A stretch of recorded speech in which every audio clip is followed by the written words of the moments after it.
¿Cómo están? Para mí es un gusto saludarles y me complace estar aquí hoy para hablar sobre el papel fundamental de la enfermería en los cuidados paliativos. Vamos a ver cómo la enfermería desempeña su rol en este campo.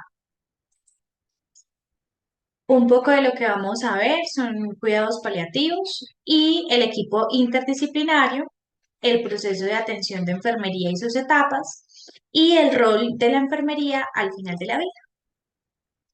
Bueno, como se ha mencionado anteriormente, los cuidados paliativos son esenciales. Estos cuidados pueden ser proporcionados en diversos entornos, como el área ambulatoria o de consulta externa, el entorno hospitalario y de manera creciente en el hogar del paciente.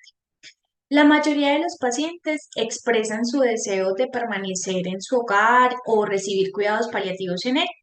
Este enfoque es altamente beneficioso. En el hogar se ofrece un ambiente cómodo, íntimo y muy familiar que permite al paciente conservar sus hábitos, tener una alimentación de mayor preferencia y, por supuesto, estar mucho más cerca a sus seres queridos. Además, se ha observado que al recibir cuidados paliativos en casa, se reducen las hospitalizaciones innecesarias y se evitan tratamientos que pueden ser de pronto con un enfoque curativo en lugar de un enfoque de control de síntomas. Es importante destacar que los cuidados paliativos no están limitados a la edad ni al género. Todos nosotros en cualquier etapa o ciclo vital podemos requerir cuidados paliativos cuando enfrentamos enfermedades graves o avanzadas, y esto refleja la naturaleza inclusiva y compasiva de los cuidados paliativos. Una parte fundamental de los programas de cuidados paliativos es la colaboración en el equipo interdisciplinario. Este equipo está compuesto por profesionales de la salud que incluyen enfermería, medicina, trabajo social, psicología y, por supuesto, los guías espirituales o religiosos. Cada uno de los miembros de este equipo desempeña un papel vital en el cuidado integral del paciente, y en este equipo se reconoce la importancia de considerar no solo al paciente, sino también a la familia o al cuidador como nuestro objeto de cuidado. Esto refleja la visión de cuidados paliativos centrados en la persona y en el entorno familiar. Y además es importante destacar que la inclusión de otros profesionales en este equipo va a depender de la situación específica de cada persona.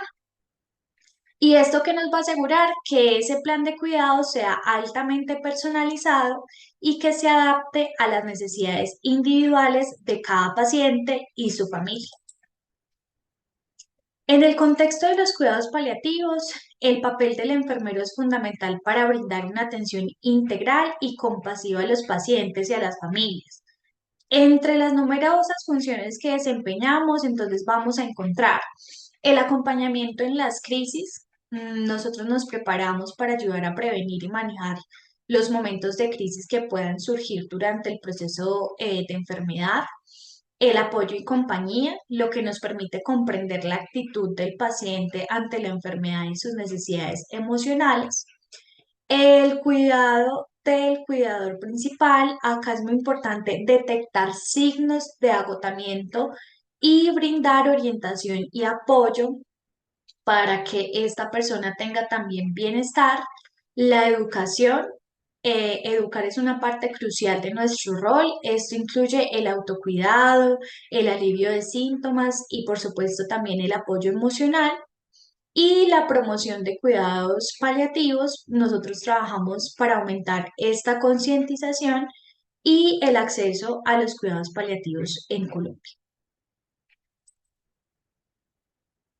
En el ámbito de los cuidados paliativos, tenemos para la parte de enfermería el PAE, que es el proceso de atención de enfermería. Es una herramienta que proporciona una atención individualizada y de calidad. Se basa en un modelo científico diseñado por enfermeros profesionales y se concibe como un plan de resolución de problemas. Uno de los componentes esenciales del PAE es el diagnóstico de enfermería, A través de este proceso, los enfermeros pueden identificar y abordar problemas de salud específicos en los pacientes y en las familias. El PA está compuesto por 5 etapas fundamentales. Estas van a guiar el proceso de atención que va a estar siempre centrado en el paciente.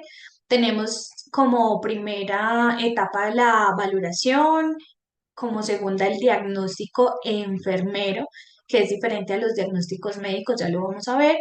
La planificación de cuidados individualizados, la aplicación de ese plan de cuidados y la evaluación que permite medir el progreso hacia las metas que hemos establecido. Entonces, en esta fase de evaluación se recopilan datos relevantes que están relacionados con el paciente, su familia y su entorno. Se busca obtener una comprensión completa de la situación de la persona, identificando sus necesidades, limitaciones e incapacidades, y por ello se examinan diversos aspectos. Cuando un paciente se encuentra con un enfermero, es esencial llevar a cabo una evaluación exhaustiva. ¿Para qué? Para identificar tanto los problemas de salud como el estado fisiológico, psicológico y emocional. Podemos utilizar una entrevista, cuestionarios, escalas y valorar cómo se desenvuelve esta persona en su entorno.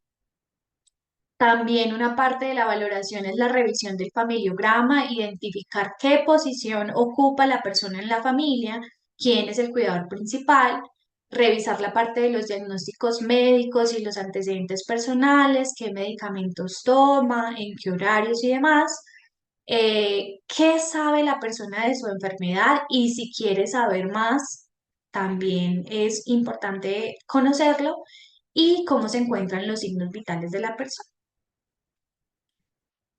Como una herramienta invaluable en el campo de la enfermería, tenemos los patrones funcionales de salud. Estos fueron creados por una enfermera y profesora estadounidense, Marjorie Gordon. Estos patrones permiten llevar a cabo una valoración integral del paciente. Tenemos primero el patrón de percepción y manejo de salud, cómo percibe el individuo la salud y bienestar y cómo maneja lo relacionado a la salud, a su mantenimiento o recuperación. Tenemos el segundo patrón, que es el nutricional y metabólico. Acá vamos a revisar el consumo de alimentos, de líquidos, si hay problemas con la ingesta, cómo se ve la piel y las mucosas, entre otras cosas. A nivel digestivo podemos encontrar alteraciones que requieren la atención de profesionales. En estas está, por ejemplo, la anorexia, que es la falta de apetito, la caquexia, que es la pérdida de peso y masa muscular. Estas, digamos, alteraciones es crucial abordarlas desde diferentes aspectos que van desde recomendaciones dietarias como una dieta rica en proteínas y calorías como para mejorar la ingesta de nutrientes, pero en otros casos también va a ser necesario recurrir a la intervención de profesionales para la prescripción de tratamientos específicos. Además de la anorexia y de la caquexia, también podemos encontrar la disfagia, que es esa dificultad para deglutir los alimentos. En estos casos va a ser esencial mantener una dieta fraccionada, espesa, para facilitar que esta persona pueda deglutir y prevenir siempre la aspiración. En cuanto a otros síntomas, también se pueden encontrar náuseas, vómitos, y es muy importante antes de intervenirlos, identificar la causa, ¿sí? Para que sea más efectivo, eh, digamos, la intervención y se proporcione un mayor alivio al paciente. Tenemos el tercer patrón, que es el patrón de la eliminación. Acá vamos a mirar las funciones excretoras o intestinales, ¿sí? Y acá, digamos, podemos ver pacientes que sufran de pronto de estreñimiento, entonces se pueden brindar recomendaciones generales como aumentar la ingesta de alimentos que sean ricos en fibra. Entonces se les recomienda de pronto aumentar el consumo de avena en hojuelas, de papaya, mango, granadilla, las ciruelas pasas, la pitaya, y esto pues nos ayuda también a prevenir la impactación fecal. En algunos casos va a ser necesario administrar medicamentos para aliviar ese estreñimiento y mejorar la comodidad del paciente. Hay otros pacientes que de pronto pueden presentar diarreas. Es crucial identificar la causa y los factores que agravan esta situación para poderlo intervenir de manera más efectiva. Y tenemos el cuarto patrón, que es actividad y ejercicio. Acá pues se describe la capacidad de movilidad que tiene la persona. Y en cuanto a este patrón, pues digamos que vamos a estructurar un plan de movilización o actividad física que sea siempre adaptado a cada persona. En este plan puede incluirse actividades pasivas como activas. Esto va a depender de la capacidad y preferencias también de la persona y recordarle siempre que la movilización previene complicaciones y promueve el bienestar físico y emocional. Tenemos el quinto patrón, que es el patrón de sueño y descanso. Entonces acá pues vamos a valorar aspectos muy importantes, como por ejemplo qué tanta dificultad hay para la conciliación del sueño, el mantenimiento del sueño y la frecuencia de estos síntomas a lo largo de una semana. Las recomendaciones, pues, para tratar este insomnio siempre se centran en favorecer la higiene del sueño, crear un ambiente propicio para el descanso, establecer horarios regulares de sueño y evitar algunos estímulos que pueden de pronto interferir con la conciliación del sueño. Sin embargo, en algunos casos, cuando esta condición genera mucha debilidad en la persona, se hace necesario recurrir a algunos medicamentos específicos para favorecer la conciliación del sueño y el descanso. En cuanto al sexto patrón, que es el cognitivo perceptivo, acá pues vamos a mirar cómo está de pronto la persona en cuanto a la toma de decisiones, la memoria, el lenguaje, cómo está toda esa parte sensorial y de percepción, ¿sí? Esto es relevante sobre todo para la toma de decisiones y la comunicación, entonces en algunos casos vamos a brindar apoyo y considerar estrategias de comunicación que se adapten a las necesidades individuales de la persona.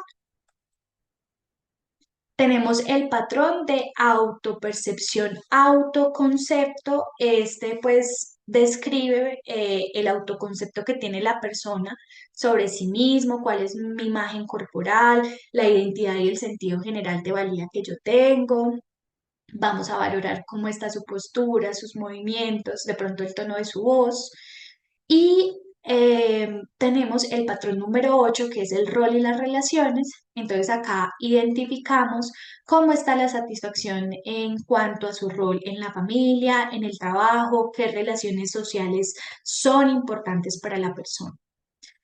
Acá es también importante identificar el rol del cuidador, ¿sí? Recordemos que el cuidador también es una persona, también es objeto de cuidado, desempeña un papel fundamental y es muy importante reconocer que estas personas, por la carga o las necesidades de cuidado de las personas, pueden enfrentar desafíos emocionales, físicos y psicológicos que son muy significativos. El patrón número 9, que es el de sexualidad y reproducción. Primero, recordarles que no solamente los adultos mayores requieren de cuidados paliativos, cualquier persona los puede recibir. Entonces es muy importante considerar si esta persona cuenta con una pareja, qué tan satisfechos o insatisfechos se encuentran con esa parte de la sexualidad. Este tema es muy importante abordarlo con mucha sensibilidad y sobre todo mucho respeto y consideración hacia las necesidades de las personas y de sus parejas.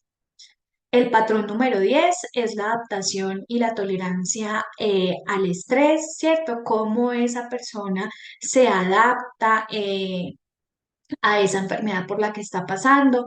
Podemos identificar acá, por ejemplo, cuando el paciente siente mucha ansiedad o se encuentra de pronto cursando por una depresión, es importante remitir de manera oportuna a los profesionales en psicología para que tengan una intervención con la persona. Y estos aspectos que son tan importantes y que intervienen tanto en la calidad de vida, se puedan intervenir efectivamente. El último patrón es el patrón número 11, es el de valores o creencias. Estos pues van a describir toda la espiritualidad de la persona y cómo esto interviene en su vida. Es de mucha relevancia este enfoque en cuidados paliativos, porque digamos que en este aspecto se ven involucrados sentimientos de culpa, de pronto búsqueda del perdón, las expresiones de religiosidad son importantes, se puede hacer una resolución de conflictos de pronto que tenga internamente la persona con sus propias creencias, facilita el proceso de despedida y en el contexto colombiano realmente la espiritualidad puede ser una parte integral de la vida de muchas personas y por eso reconocerlo y respetarlo es importante. Tenemos otras herramientas de valoración que son escalas aplicables en el área de la enfermería paliativa. Empezamos entonces con el índice de Bartel. Este índice valora la funcionalidad de la persona en las actividades básicas de la vida, como comer, de pronto bañarse, vestirse, acicalarse, ir al baño, subir o bajar escalas, ¿sí? Esta escala me permite a mí puntuar la dependencia o la independencia, ya sea total o parcial, que tenga cada persona. Entonces, digamos que la puntuación mínima es 0 y la máxima es 100, pero si la persona está en silla de ruedas, pues la máxima para esta persona va a ser 90. Y estas escalas, digamos que los rangos de puntuación también pueden presentar pequeñas variaciones de acuerdo a la bibliografía que sea consultada, pero nos sirve muchísimo para valorar dependencia e independencia. Tenemos la escala S. La escala de esas es un sistema de evaluación de síntomas que utilizamos nosotros para no solamente identificar el problema inicial o el síntoma que mayor disconfort le genera a la persona, sino también para hacer seguimiento a esos síntomas. Entonces, miren que hay una escala de el 0 al 10, donde yo puedo decir que 0, digamos, es la ausencia del síntoma, pero 10, mire, que me genera muchísimo disconfort porque presento muchísimo el síntoma. Entonces, entre esos está el dolor, medimos el cansancio, presencia de náuseas, cómo está el apetito, el bienestar. Revisamos si la persona siente o no falta de aire, si tiene depresión, ansiedad, somnolencia, insomnio. ¿Sí? Esto nos permite que abordar las necesidades del paciente de forma más efectiva porque yo reviso, digamos, de acuerdo al síntoma que esté más alterado, más afectado, cómo puedo intervenirlo primero para que esta persona disfrute de mayor tiempo eh, de bienestar y sea con mayor calidad. Tenemos la escala de COF. Este es un sistema de evaluación de síntomas muy especial porque es para aquellas personas que no pueden comunicarse directamente por condiciones que lo limitan en esa capacidad, ¿sí? Entonces, lo que nosotros queremos acá es identificar el nivel de confort que tiene esta persona que no se puede comunicar. Por eso vamos a ver que esta escala va desde ausente a continuo, pues en números va del 0 al 4, donde cada número pues va a representar un nivel diferente de confort. Los síntomas son, por ejemplo, si vemos gestos de disconfort, si están ausentes o si continuamente los vemos, por ejemplo, los quejidos y las palabras aisladas, los gritos, si la persona se toca o se escalva algún área del cuerpo o si tiene una respiración que sea muy ruidosa. Esta escala también, igual que la anterior, nos permite intervenir de manera más efectiva los síntomas que pueda estar presentando la persona. Tenemos un test que es el test de Morinsky. Este test me va a permitir a mí evaluar el cumplimiento que tienen las personas o los familiares o el cuidador en cuanto al cumplimiento de la medicación. Consta de 4 preguntas muy sencillas, son respuestas dicotómicas de sí o no. Y miren que me preguntan, ¿olvida tomar alguna vez los medicamentos? ¿Toma los medicamentos a las horas indicadas? Si se encuentra bien, los deja de tomar, o si alguna vez se siente mal, deja de tomarlos. Entonces, cuando la persona me contesta y de pronto veo que algunas respuestas pues me indican que hay actitudes incorrectas o que de pronto el paciente no es tan cumplidor en su tratamiento, me permite a mí como enfermera educarlo en cuanto a ese aspecto para que esto mejore. Tenemos la escala de Braden. La escala de Braden es una escala que me permite a mí evaluar el riesgo de desarrollar úlceras por presión y consta de 6 subescalas, como 6 ítems que vamos, digamos, a valorar para darle una puntuación final. Entonces tenemos primero la percepción sensorial, ¿cierto? Si de pronto está afectada o no está afectada. La humedad, si de pronto está muy expuesta a la humedad o si no está expuesto a la humedad. Qué tanta actividad, ¿cierto? Realiza la persona, qué tanta movilidad tiene. Si yo le sirvo un plato de comida, ¿cuál, digamos, es el porcentaje de ese plato que consume? Y si está presente la fricción y el deslizamiento, esto aplica sobre todo para esos problemas de movilidad. Una puntuación inferior a 12 pues va a ser considerada como un alto riesgo de aparición de úlceras por presión. Entre 13 a 14 puntos el riesgo va a ser moderado, y si está entre 15 y 18 puntos el riesgo va a ser bajo. Ahora vámonos a la parte de los diagnósticos de enfermería. Una vez yo ya termino de valorar la persona, empezamos con los diagnósticos que nos ayuden a identificar y a tratar los problemas de salud para mejorar el bienestar y la calidad de vida. El término diagnóstico de enfermería se asocia a tres conceptos diferentes. El primero es que es el segundo paso del plan de atención de enfermería PAE, como lo habíamos visto anteriormente. Además, el diagnóstico de enfermería se refiere a la etiqueta que le asignamos a los datos recopilados durante el proceso de valoración. Por ejemplo, si durante la valoración reconocemos que el paciente se siente ansioso, temeroso y tiene dificultad para dormir, entonces las etiquetas que vamos a utilizar es ansiedad, miedo y alteración del patrón del sueño, ¿sí?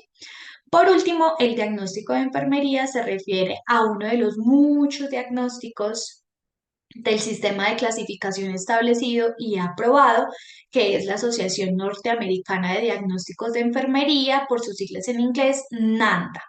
Estos diagnósticos se basan en la respuesta del paciente a una condición médica y se centran en los cuidados que las enfermeras están facultadas para brindar, ¿sí? Esto incluye aspectos físicos, mentales y espirituales, lo que hace que el diagnóstico de enfermería sea una parte integral de la atención de los pacientes en cuidados paliativos. Es importante destacar que el diagnóstico de enfermería se diferencia del diagnóstico médico. Los diagnósticos médicos se centran en la enfermedad o en la patología y guían el tratamiento médico específico, mientras que los diagnósticos de enfermería se enfocan en la respuesta holística que tiene el paciente en la atención integral que nosotros le brindamos. Hablemos sobre la clasificación de los diagnósticos enfermeros. Tenemos entonces los focalizados en el problema, tenemos de riesgo, de promoción de la salud y de síndrome. Los diagnósticos de problema se basan en la observación de signos y síntomas que indican la presencia actual de un problema de salud en el paciente. Los de riesgo, por otro lado, entonces me van a decir a mí que hay una posibilidad de que un paciente desarrolle un problema de salud específico en el futuro. Vemos cuáles son los factores de riesgo conocidos o potenciales que podrían contribuir al desarrollo de dicho problema, los vamos a prevenir y anticipar. En el tercero, que son los de promoción, lo que buscamos es fomentar la salud y prevenir de pronto problemas de salud futuros. Y por último, los de síndrome, pues son un conjunto de diagnósticos que se pueden presentar en un mismo momento en una persona. Estos son algunos ejemplos de diagnósticos de enfermería, realmente hay muchos, pero como para que los entendamos, entonces tenemos el primero es el deterioro de la piel. Esto se refiere es a las alteraciones en la estructura o la función de la piel, como presencia de heridas, úlceras por presión o quemaduras. El riesgo de caídas, digamos que lo utilizamos cuando existe la posibilidad de que un paciente sufra una caída debido a un factor que está relacionado con la debilidad, la inestabilidad, los problemas de equilibrio o los efectos secundarios de algunos medicamentos. El dolor agudo o crónico, pues cuando el paciente experimenta esas molestias físicas que pueden tener un impacto en el bienestar y en su desempeño diario. Y el deterioro de la movilidad, digamos, es la disminución de la capacidad que tiene la persona para moverse o movilizarse de manera independiente debido a factores también como la debilidad, el dolor o ciertas limitaciones físicas que presenta. Llegamos a la tercera etapa y es la etapa de la planificación, ¿sí? Entonces, los profesionales de enfermería seleccionan las intervenciones adecuadas para abordar los diagnósticos que ya fueron identificados y estas intervenciones claramente se eligen en función de la evidencia científica y las mejores prácticas disponibles en el momento.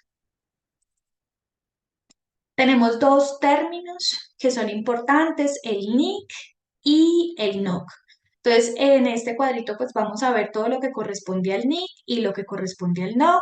Empezar diciéndoles que el NIC, pues va a seleccionar cuidadosamente las intervenciones de enfermería más apropiadas para tratar los diagnósticos. En cambio, el NOC lo que hace es que se centra en la medición y en la evaluación de los resultados que se pretenden lograr a través de esas intervenciones, ¿sí? Entonces, acá vemos, por ejemplo, el contenido. En el NIC vamos a tener administración de medicamentos y la educación al usuario. En cambio, en el NOC vemos cómo a través de esa administración de medicamentos y de esa educación yo logro mejorar la movilidad, reducir el dolor y generar una mayor satisfacción a la persona. La aplicación, entonces digamos que en esta parte de la aplicación, pues es la ejecución, esa es la ejecución como tal del plan de cuidados que se ha establecido. Acá les traje un ejemplo de un diagnóstico, por ejemplo, de riesgo. Entonces dice riesgo de aspiración. Entonces, ¿qué es el riesgo de aspiración? Es como el peligro que tiene el usuario de que penetre algo en el tracto tráqueo-bronquial, ya sean secreciones o comida, líquidos, y esto puede ser debido a qué? A una disfunción o una ausencia de los mecanismos normales de protección del cuerpo. Entonces, acá tenemos que puede estar relacionado con el deterioro de los reflejos de la tos o del esfínter esofágico. Bueno, acá tenemos el NOC. ¿Y qué nos dice el NOC? Entonces, prevención de la aspiración, ¿sí? Yo quiero prevenir que a esta persona pues sufra una aspiración. Entonces, tengo unos indicadores y esos indicadores los voy a medir hoy que inicio con las intervenciones y los voy a medir una vez finalizo las intervenciones para ver si mejoramos o no. En este caso sería come y bebe erguido y consume alimentos en la consistencia apropiada para esta condición.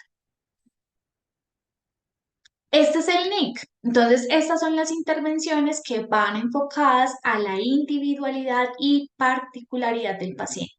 Entre ellas tenemos evaluar el reflejo de deglución, controlar la ingesta de alimentos, registrar el consumo de alimentos del paciente, la cantidad, la consistencia, dónde se lleva el alimento a la boca, cómo lo manipula o lo mastica.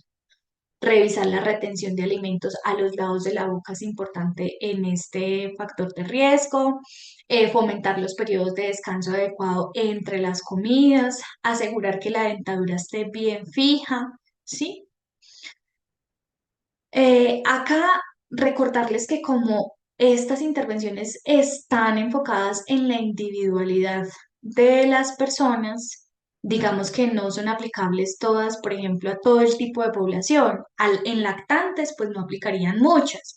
Entonces podemos tener otras precauciones en lactantes, como evitar ciertos alimentos como los frutos secos, el chicle, las uvas, los caramelos pequeños. O, por ejemplo, en personas que tienen dificultad para sentarse en cama, ponerlos de lado y tratar de alzar como la cabecera lo más que podamos durante y después de las comidas para prevenir el riesgo de aspiración.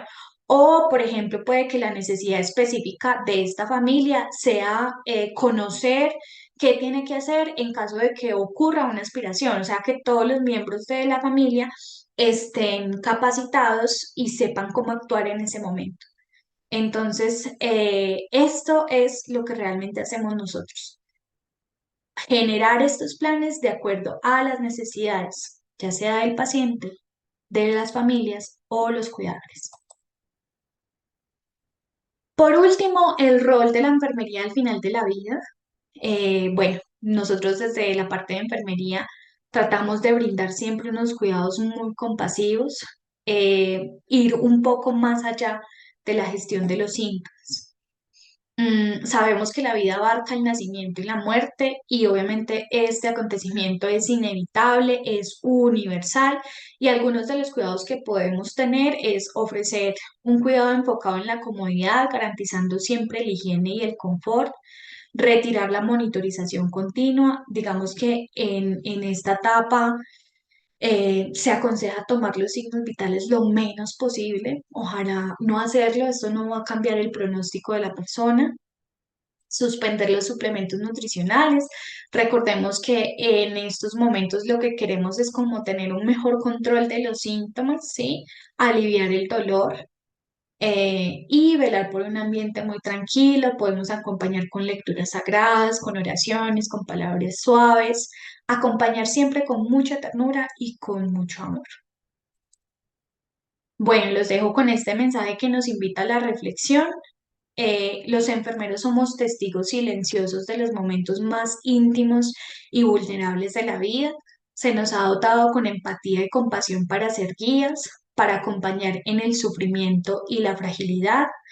En el final de vida, nuestro propósito no es curar, sino cuidar. Nuestra tarea es proporcionar apoyo y orientación, permitiendo que los pacientes y sus familias se despidan con dignidad y amor. Bueno, muchísimas gracias a la Fundación por la invitación y a todos les deseo un muy feliz resto de día. Que estén muy bien.